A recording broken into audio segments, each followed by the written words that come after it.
A história da família do seu Sebastião, com 78 anos de idade, é semelhante à vida de milhões de outras famílias. É a síntese da história da pobreza no Brasil. Seu Sebastião saiu de Minas Gerais e veio para São Paulo, saiu do campo para a cidade, atrás de melhores oportunidades. Conseguiu até comprar a casa própria, ele e os seus 6 filhos.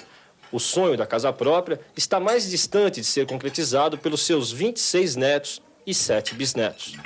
Quando seu Sebastião chegou em São Paulo, na boleia de um caminhão, em 1961, ele também pegou carona em um crescimento econômico desigual, que tinha começado nos anos 40.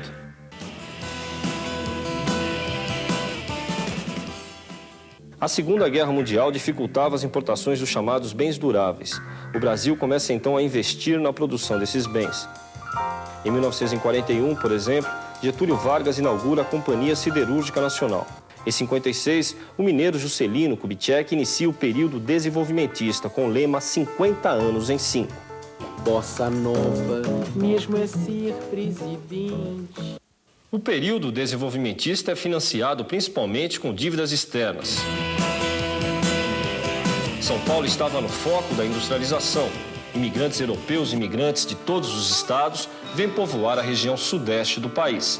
Nos anos 50, 1/3 da população brasileira era urbana.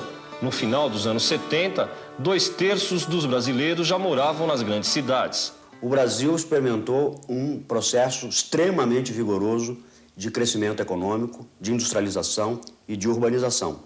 Porque a economia mundial, neste período, foi extremamente dinâmica, produziu volumes consideráveis de capital e o Brasil foi capaz de atrair esse investimento para aplicações aqui no Brasil. O seu Sebastião repetiu a história de diversos lavradores que abandonaram a roça por 2 motivos.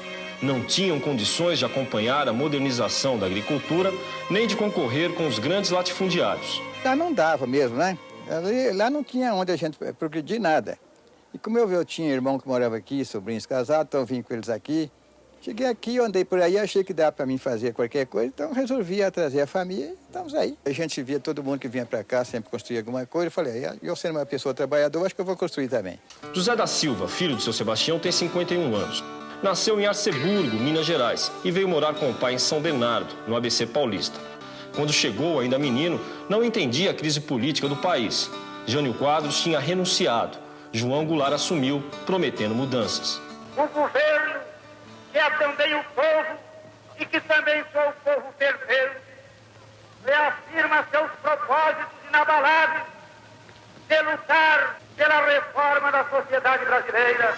Mas os militares impediram essas reformas, depuseram o presidente e fecharam o Congresso. Declaro vaga a presidência da República.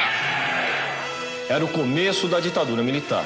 O regime retoma a orientação econômica de JK e passa a financiar obras de infraestrutura com empréstimos externos. Eu te amo, meu Brasil, eu te amo. Sérgio, se não custa a gente fazer uma futurologia, se eu pensar o passado melhor. Se a gente não tivesse tido essa ditadura militar, talvez a gente tivesse enfrentado as crises de uma maneira diferente. Será que, do ponto de vista humano e social, a gente estaria numa outra condição?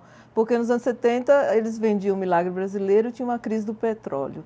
E era tudo camuflado, aquela coisa toda dos porões que a gente bem conhece.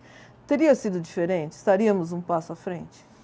Do ponto de vista político, acho que a ditadura tem que ser abolida da nossa história, né? Não há ninguém que possa imaginar que a ditadura possa ter tido alguma coisa de positivo. Do ponto de vista econômico, já há uma controvérsia.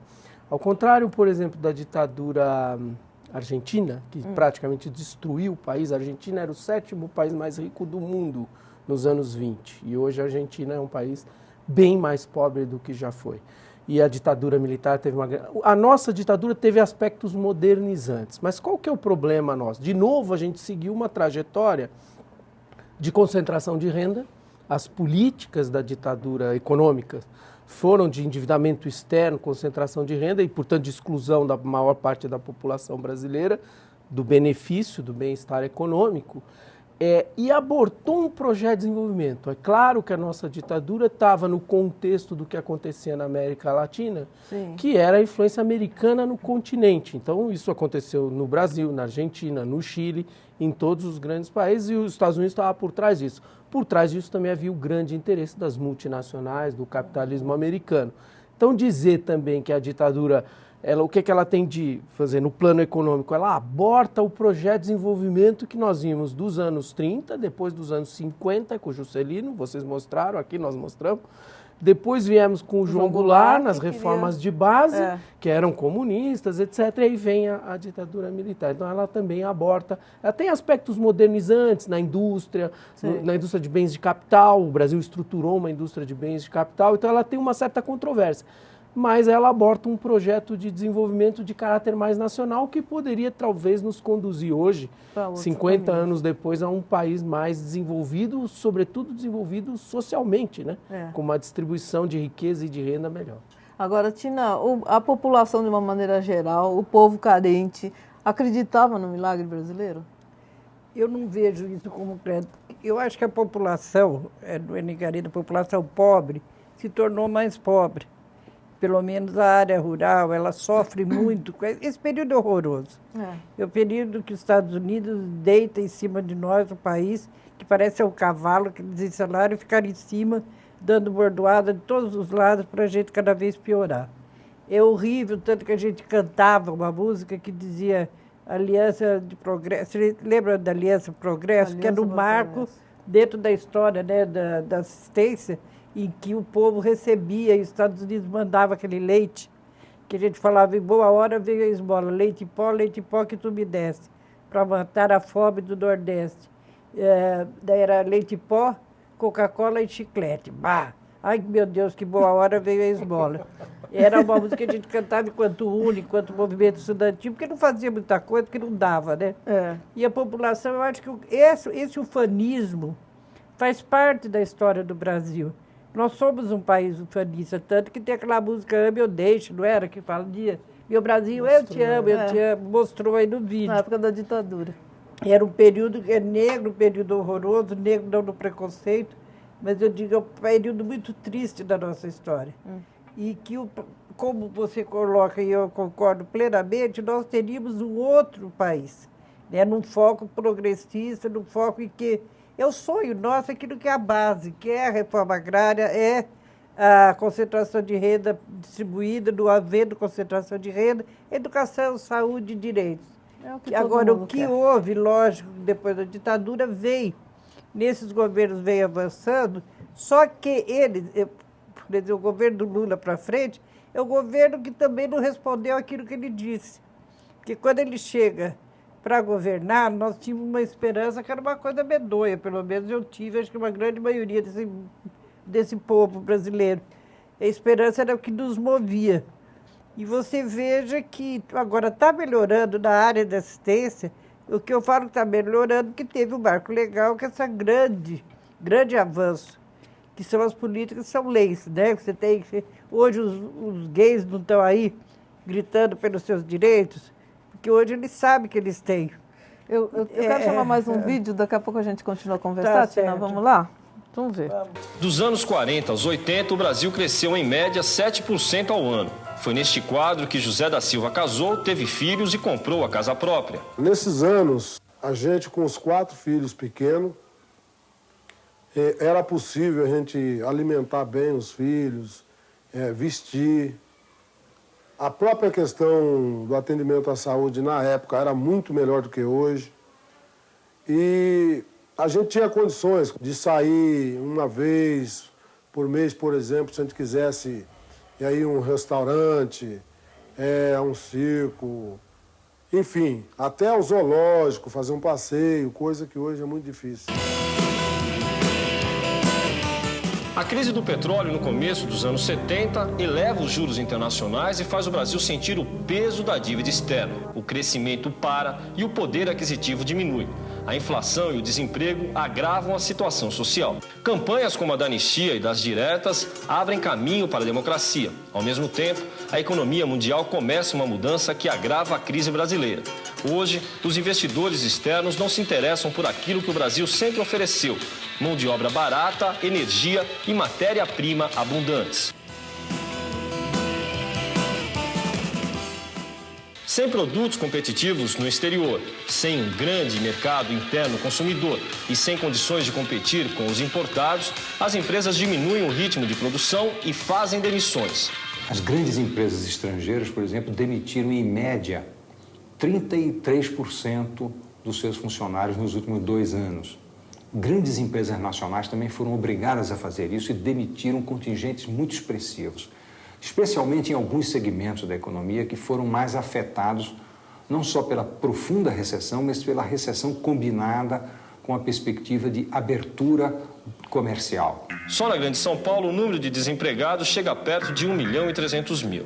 Boa parte dos netos do seu Sebastião está entre os desempregados. O progresso da vida dos netos do seu Sebastião tem uma pedra no caminho. Hoje eles tentam construir a vida deles no meio de uma crise econômica que soma a desigualdade, a concentração de renda nas mãos de poucos, com a inflação, recessão e desemprego. Uma crise econômica que tira as esperanças e deixa o futuro incerto. Denilson da Silva, de 23 anos, é casado e tem uma filha. Mora em uma casa alugada e vive de bicos e da ajuda da família. Logo que eu comecei a engajar, né, criei, levantar um capital, ela entrou em crise e fechou, né, que foi a Vilares aqui em São Bernardo, né. Aí logo depois já vieram direto, né, uma atrás da outra. Então não tinha opção para guardar dinheiro, não tinha como, porque a crise foi aumentando. Ô Sérgio, essa ascensão do neoliberalismo levou de roldão aí algumas conquistas? Destruiu alguma coisa? É, com certeza. Desculpe. O Brasil foi perdedor. Na década de 90, o Brasil foi perdedor. Nós resolvemos ajustar a economia, nos integrar, e essa integração com o grande capital externo, o Brasil perdeu. Por exemplo, grandes indústrias brasileiras, como a COFAP, nacionais, foram vendidas para fora. Nós não tínhamos cacife para enfrentar, mas nós nos recuperamos. Eu acho que esse vídeo é bem bacana, porque ele conta uma história bem sintética da vida brasileira recente, mas o fato é que a década de 2000 inverteu. O Brasil voltou a se recuperar. O Brasil está numa trajetória importante. Agora, nós temos 510 anos, 500 anos para trás, complicados. Enquanto os Estados Unidos, que é um país parecido com o Brasil, fez lá a sua revolução no final do século XVIII e já durante o século XIX se desenvolveu, nós continuamos parados. Nós começamos a construir um país industrial, urbano, nos anos 30. Quer dizer, depois de 430 anos de história que o Brasil começa a construir essa... Enquanto os outros países, a Alemanha, a França, os Estados Unidos, já vêm desde do final do século XVIII, né, com a Revolução Francesa, com a Revolução Industrial, a Inglaterra principalmente, se desenvolvendo ao longo de um século. Então nós estamos muito atrasados, mas avançamos muito. Eu quero dizer que hoje a imagem de um copo pela metade é bem sintético do Brasil. A gente pode olhar que ele está já meio cheio ou está bem vazio. Porque, de fato, a última década, e particularmente depois do governo, primeiro mandato do Lula na presidência, o Brasil começou a avançar em direção ao crescimento. Temos muito problema, a Tina está mostrando aqui, muita coisa que você não supera, mas nós avançamos. É indiscutível, por exemplo, só para você ter para concluir essa fala, a taxa de desemprego que nós mostramos ali nos anos 90 foi dramática, explodiu. Ela voltou ao patamar de 20 anos atrás. Hoje, a taxa de desemprego na região metropolitana de São Paulo é a mesma de 1990. Ou seja, então, ainda é alta, mas nós avançamos, nós recuperamos 10 anos, ou mais de 10 anos, dos anos 90, que foram talvez a pior década no sentido social, econômico, do desemprego, e o movimento social se retraiu, o movimento sindical ficou na defensiva, os sindicatos. Então, eu acho que a gente também pode ver que demos um passo mais recentemente. Música? Olha lá, o Ventura está ali prestando atenção. Vamos lá, Ventura Ramires. Eu quero dedicar para vocês também mesmo. Estou gostando da conversa, está muito boa. O solar do Ernesto Nazaré, original em Ré menor. Eu fiz uma adaptação em Mi menor. Um arranjo eu com meu sobrinho aqui. Odeon. Que bom.